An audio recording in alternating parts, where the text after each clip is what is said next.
अंग्रेजों की मानसिकता भी वैसी ही थी कि महिलाओं को वोटिंग राइट देना नहीं है। गांव में ना अपने कहते हैं कि लुगाया ना बारात में क्यों कौन लेके जाओ। है ना। गांव वाले अभी तक डॉक्टर ने ऐसी बातें करते हैं कि महिलाओं में दिमाग होता तो इनको बारात में ले जाते। कहां ले जाते? मैं नहीं कह रहा, लड़कियों आंखें नहीं निकलोगी, ऐसा बड़े बुजुर्ग कहते हैं। हैं? उसमें भी तो बड़े बुजुर्ग गए थे, उन्होंने कहा नहीं। तो गांव वाले कहते रहते भाई महिलाओं में दिमाग होता तो उनको किस में लेके जाते। पर मेरा मानना है कि नहीं, महिलाओं में दिमाग होता है, उनको भी बारात में लेके जाना। लड़कियों तुम पक्ष में हो कि नहीं हो? है तो खुद ही करिए, बीन को वापस ले आएंगे। हाँ, कहावत है कि महिलाएं बारात में जाएगी तो बीन बिना ब्याह के आएगा। कैसे? मतलब लड़ाई कर लेगी वहां? अच्छा ऐसे। हाँ है। अच्छा तू कहीं दिमाग लगा रहा है, इसका मतलब ऐसा महिलाओं के रीति रिवाज बाकी पीछे रह जाते हैं। यदि महिलाएं बारात में चली जाएगी तो बाद में घर में जो रीति रिवाज होता है वो कौन करेंगे? अच्छा इसलिए नहीं लेके जाते क्या? आज आया मेरे समझ में। Very good, thank you. हाँ चलो।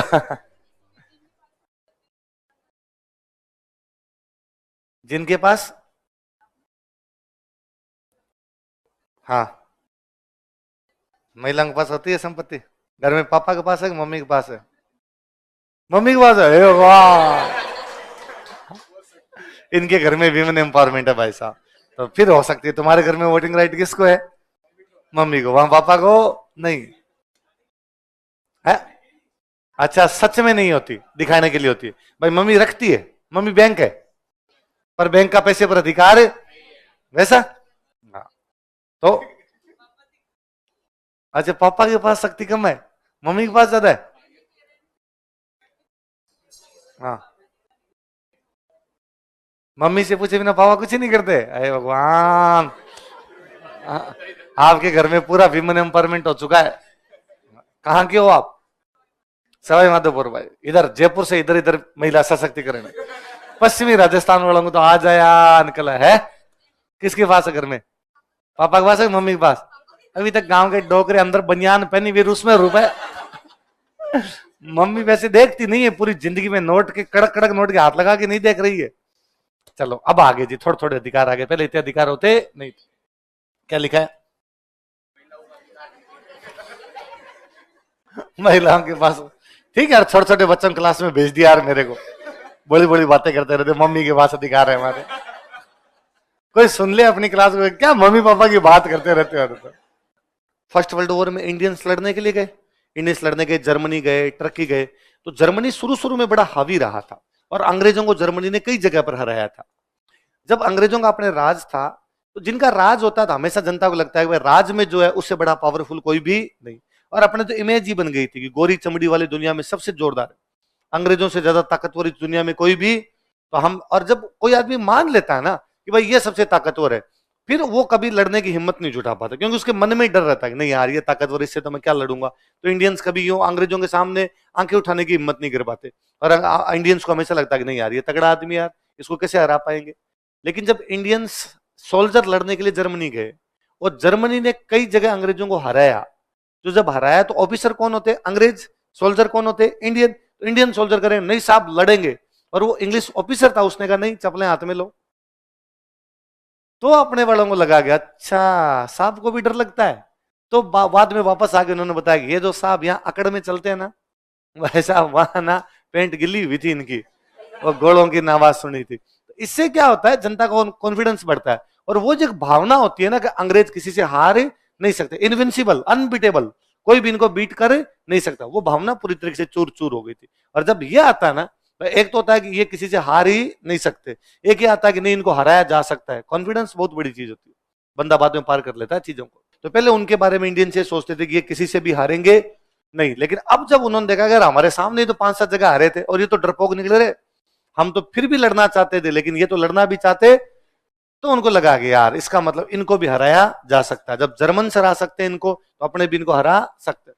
कॉन्फिडेंस बहुत बड़ी चीज, बहुत बड़ी चीज होती है। ऑस्ट्रेलिया की क्रिकेट टीम है ना, कोई टाइम में ये था कि ऑस्ट्रेलिया क्रिकेट टीम किसी से हारती नहीं थी। मतलब आप ये देख लो कि ऐसे ऐसे मैच होते थे उस टाइम कि एक तरफ ऑस्ट्रेलिया के 11 खिलाड़ी, एक तरफ पूरी दुनिया के अच्छे अच्छे 11 खिलाड़ी। तो अपने लगता पूरी दुनिया के तो अच्छे अच्छे ले लेंगे फिर तो टीम बड़ी स्ट्रांग बन जाएगी। ऑस्ट्रेलिया इतना बुरा मारती थी कि 3-3 दिन में टेस्ट मैच खत्म, कि पूरी दुनिया वाले अच्छे अच्छे प्लेयर 11 प्लेयर लिए, कि सचिन को ले लो, वेस्ट इंडीज से ब्रायन लारा को ले लो, आप शोएब अख्तर को बॉलर ले लो, सारे जो उस टाइम के अच्छे अच्छे प्लेयर थे वो लिए। और पहले बैटिंग की वर्ल्ड 11 ने, बाकी दुनिया वाले जो वर्ल्ड 11 है वो खेली। रन कितने बनाए कि 125। अब आई ऑस्ट्रेलिया बैटिंग करने के लिए, रन कितने बनाए कि 600।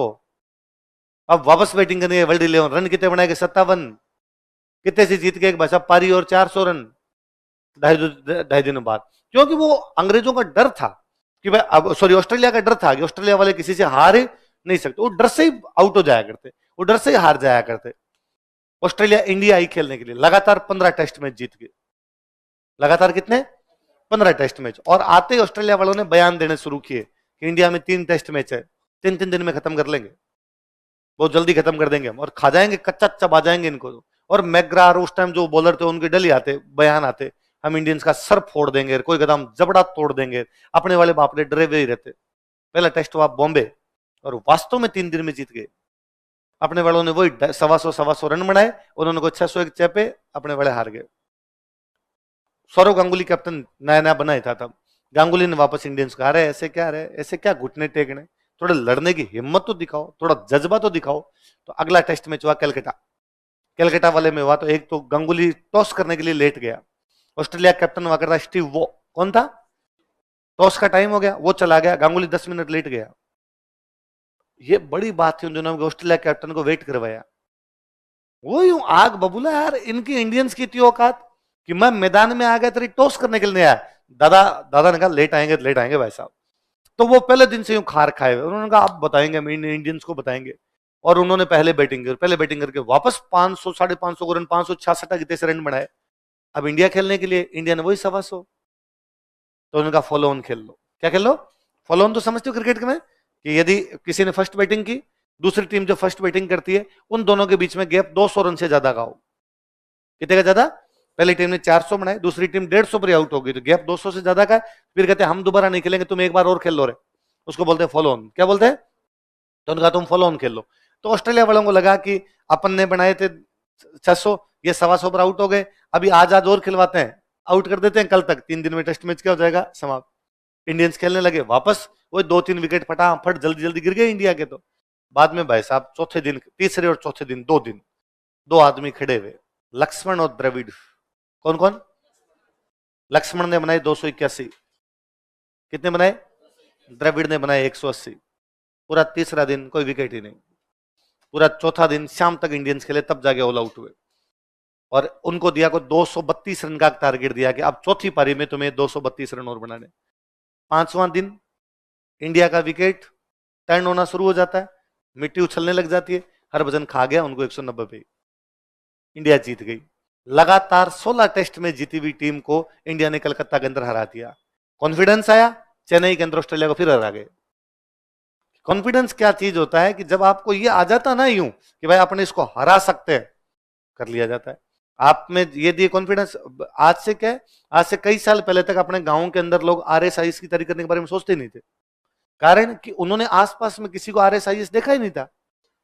उन्होंने ज्यादा से ज्यादा बड़ी नौकरी देखी थी, फौज पुलिस मास्टर, तो सोचते भी थे फौज पुलिस मास्टर। फिर धीरे धीरे उन्होंने देखा कि नहीं यार, अपने ये पड़ोस वाले गांव में एक लड़का RS लग गया, तो लोगों के अंदर आएगी, इसका मतलब ये लग सकता है तो मैं भी लग सकता हूं, तो RS लगने शुरू हुए। अभी तक भी आप लोग इतने से हो, बाकी अभी तक भी लोग सोचते हैं IS तो इसमें तो पार पड़ेगी नहीं, क्योंकि अभी तक इतने ज्यादा लोग नहीं है। ये ज्यादा आने लगेंगे, उस दिन IS में वैसे ही भीड़ पड़ेगी, हम IS को ही खा जाएंगे, फिर IS में भी ज्यादा लोग आने लग जाएंगे। यूपी बिहार वालों के क्या होता है, उनके RS जैसे अपना स्टेट PCS है, उनके स्टेट PCS के एग्जाम होते ही नहीं, और होते हैं तो उनकी यूपी में तो फिर भी हालत थोड़ी ठीक हो गई, वरना उनकी इतनी नकलें हुआ करती थी कि अपने तो उनके सामने कुछ ही नहीं है। अपने वाले नकल तो यूं चिंदी चोरी टाइप की नकल है, वो पूरी पूरी वैकेंसियां उनकी नकलों में चली जाया करती थी। इसलिए वो लोग तैयारी नहीं करते अपने स्टेट PCS की, भाई क्या करेंगे। जब ऐसा एग्जाम होता है तो वो तैयारी किसकी करते हैं, IS की, तो सेलेक्ट भी किस में होते हैं, IS में। तो आप दिल्ली चले जाओ, वहां सारे के सारे यूपी बिहारी भरे पड़े हैं, फर्स्ट ईयर करके वहां पे गया हुआ है। आप मिलोगे, आप पूछोगे दिल्ली कब आए थे, कि 3 साल हो गए हैं दिल्ली आए, तो कोचिंग कर रहे हो कि नहीं? अभी तो बेस तैयार कर रहे हैं। तो क्या कर रहे हो बेस में? एनसीईआरटी पढ़ रहे हैं। अभी तो 6 to 9 का एनसीईआरटी 3 साल में कंप्लीट किया है, अब अगले 3 साल में 9 to 12 की करेगा। तो पंचवर्षीय योजना बना के जाते हैं वो इधर से। उसमें भी 5 साल तैयारी कर लेगा और कहेगा इस बार तो फोड़ देंगे एग्जाम को, और फिर एग्जाम वाले दिन वो आपको बाहर मिल जाता है। आपको तो भैया एग्जाम नहीं दिए, नहीं ड्रॉप ले लिए इस बार तो। ड्रॉप नहीं बोलते, ओ को आप बोलते हैं, ड्रॉप लिए इस बार, अगली बार पूरा तैयारी करके देंगे। ना तो पूरी तैयारी होती है, ड्रॉप ही लेते रहते हैं बाद में। पर उनका कॉन्फिडेंस है कि वो करेंगे किसकी तैयारी? आईएएस की। वहां रहेंगे 5-5, 6-6 साल वहां रहेंगे, एनसीईआरटी के लगाते रहेंगे। अरे क्यों एनसीईआरटी पढ़ रहे हो? अब नोट्स के अंदर ज्यादा अच्छी चीजें। एनसीईआरटी तब पढ़ी जाती थी जब नोट्स थे ही नहीं। भाई यदि आपके पास नोट्स नहीं हो, भाई आज हमने पढ़ा खिलाफत आंदोलन, तो एक एक बात बताई ना, सिवर्स की संधि क्या है, कब हुआ, किसने समर्थन किया, किसने विरोध किया, क्यों किया गया, क्यों खत्म हो गया, किसमें मिल गया, कौन सी मीटिंग हुई, सारी बात पढ़ी। अब मान लो आपके पास नोट्स नहीं हो, तो आप कहां से पढ़ो इसको? फिर कोई बुक में लाके पढ़ो। बुक की लैंग्वेज बहुत क्लिष्ट होती है, तो उससे समझ में आता। तो पहले कहा करते थे कि एनसीईआरटी पढ़ ले, 6 की एनसीईआरटी पढ़ ले, 7th की, 8th की, 9th के एनसीईआरटी पढ़ ले, थोड़ी बातें उनके अंदर होगी, तेरा एक बेस क्लियर हो जाएगा। अब ये बेस नोट्स में ही होता है, पर उनके वो उस प्रकार की चीजें हैं, पर उनका वो कॉन्फिडेंस होता है कि आईएएस उनके आसपास में लगते हैं, तो उधर आईएएस की तैयारी खूब सारी करते हैं। तो वो कि वो हमने जब अंग्रेजों को हारते हुए देखा, तो अंग्रेजों की जो इमेज हमारे दिमाग में बन गई थी, अंग्रेज किसी से हारते नहीं है, वो इमेज क्या हो गई? समाप्त। दूसरा, फर्स्ट वर्ल्ड वॉर में मैंने देखो बताया था, गांधी जी ने सबने सपोर्ट किया। फर्स्ट वर्ल्ड अंग्रेजों क्या किया? सपोर्ट। नरमपंथियों ने सबने सपोर्ट किया, क्योंकि हमें लग रहा था कि फर्स्ट वर्ल्ड वॉर में अंग्रेज ये कह रहे थे कि भाई साहब जो जहां पे रहना चाहता है उनको वैसे अधिकार दिए जाएंगे, आत्मनिर्णय का अधिकार। किसका अधिकार? Self decision. मतलब फर्स्ट वर्ल्ड वॉर के बाद लोगों से पूछा था, वह जर्मनी के अंडर में खूब सारा इलाका था, अब जर्मनी के अंडर में लोग रहते थे पोल जाति के लोग। कौन सी जाति के? इनको जाके पूछा भाई जर्मनी के साथ रहना चाहते हो? नहीं रहना चाहते, हम अलग रहना चाहते हैं। देश बना दिया पोलैंड। कौन सा बना दिया? सर्ब जाति के लोग। तुम अंडर में रहना चाहते हो? नहीं रहना चाहते, देश बना दिया सर्बिया। कौन सा बना दिया? तो अपने इंडियंस को, और अंग्रेजों ने कहा था कि जैसे ही हम वर्ल्ड वॉर जीत जाएंगे, जर्मनी को हरा देंगे, लोगों को आजादी दिलवाएंगे। तो अपने वालों को लगा यदि हम अंग्रेजों को सपोर्ट करेंगे तो हमें भी क्या मिल जाएगी? अंग्रेजों ने वापस आकर है वो बात तुम्हारे लिए, तुम आउट ऑफ सिलेबस हो भाई साहब। तो अपने नरमपंथी जो थे उनको बड़ा झटका लगा, और उनको लगा हमने सपोर्ट इसलिए किया था कि अंग्रेज हमारे लोकतंत्र स्थापित करेंगे, डेमोक्रेसी लेके आएंगे, लेकिन उन्होंने, अंग्रेजों ने ऐसा भारत के अंदर कुछ भी किया